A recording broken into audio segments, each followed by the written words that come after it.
This one by request from Jalan Crossland here on Wyoming Public Radio. It's called Bosler. Well, I write you this letter from my downtown apartment. Pray you'll receive it before I am gone. I'll tell you a quick story about when I first saw Jalon. It was somewhat magical, quite comical. I was at Big Horn Mountain Festival in Buffalo, Wyoming. I'd just gotten to the festival my first time, and I see this guy jump off the stage. It wasn't quite dark, it was late afternoon, and it was almost like a Pied Piper moment. It was kind of a combination mountain stomp and conga line. Dirt was flying and they were doing Big Horn Mountain Blues. He had a nice line of people that was basically following him around the festival grounds while the song was playing. Just a unique character here in Wyoming, and that translates through his music. You see people that see him for the first time, they go, whoa, who's this guy? And but again, it's a combination of things, his skill in playing and his kind of his rapport with the audience as well when he performs live, and his songwriting. It's just quite good.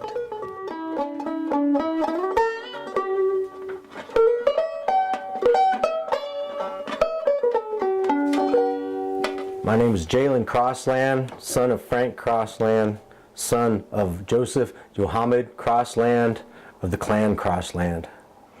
My Uncle Dan he played banjo ever since before I was born, so I heard that clamor in my earliest memories of life. He's always probably been my biggest male influence, I think. And again, I was listening to him play the banjo in my very earliest memories of life, so. Hi, puppy. The banjo was just always part of my experience. And as soon as I was old enough to start clambering around on it, he started showing me how to play it, and I still struggle today. Yeah, in the present version of the band, we got Shaun Kelley's playing the bass, and he and I have been playing together about 7 years. And Pat Madsen's playing the drums. They've been real supportive, these guys. Shaun's been my right-hand man on the left-hand side of the stage. I met Jalon at a festival in his hometown of Tensleep, Wyoming, called No Woodstock.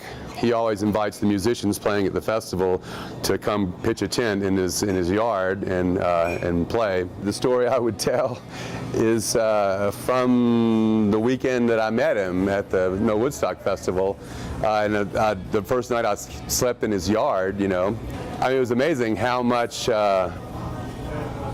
big an effect he had on all those people. You know, that was probably one of the first things that got my attention. And you know, it was just a great sing-along going on his front porch. His porch is pretty amazing. I mean, his porch is pretty much as big as his trailer is.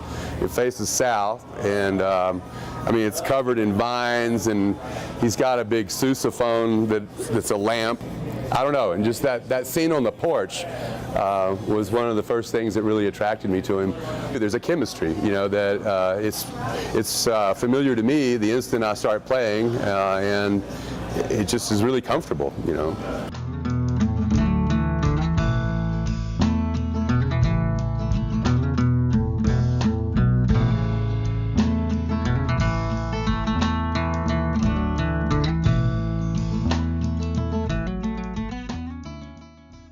Well, I think the first time I ran into Jalon was at the historic Occidental Hotel here in Buffalo, and you know, he was playing a concert. He talks about you know, ordinary folks. You know, he really brings it home in some songs like Bosler, Wyoming, you know, which actually should be a national hit. Well, let's see, Bosler. Yeah, that's a romantic little tale. I've been asked to play that for people's first dances at weddings, if you can believe that. Yeah, it's just a romantic little song. It's about just wanting you and your true love to disappear from all the frenetic activity of the world into a nice life in a nice little town and play video games.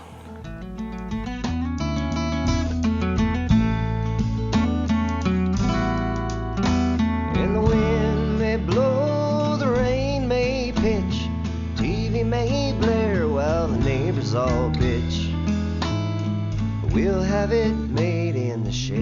as we lay on our hideaway mattress that lives in the couch. But he has a way of telling a story that really connects with the audience. And that's the thing I really appreciate about Jalon. To write songs, I don't have to make anything up. Mostly just look around at, I just have to keep my eyes open and watch my neighbors.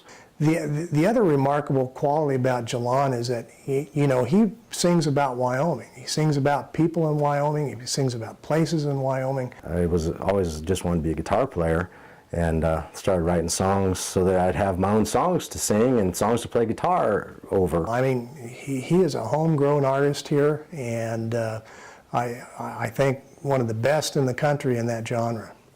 You know, I try to write about contemporary topics, things that are relevant today. I think Jalon sometimes refers to him and his band as being the bottom country 40. I was active with Occupy out in Zuccotti Park in New York when that was going on last fall, and traveled down the coast and occupied some of the other cities, and got thrown in jail in Des Moines, Iowa at the presidential caucus there. It's hard to really pigeonhole his music as being country or folk or Americana. And given that old school country and bluegrassy feel.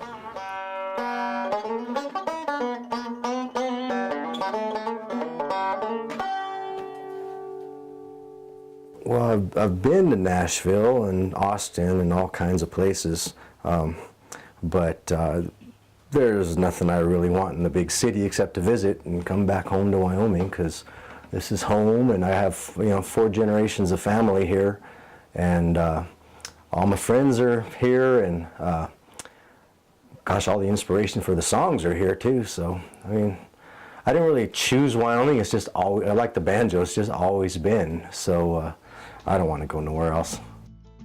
From Tensleep, Wyoming, Jalan Crossland, coming off Moonshiner. That's Bosler here on Wyoming Public Radio. My lime green apartment, pray you receive it before I am gone. It says I'm going out west just as soon as I'm able, and I was kinda hoping you might come along.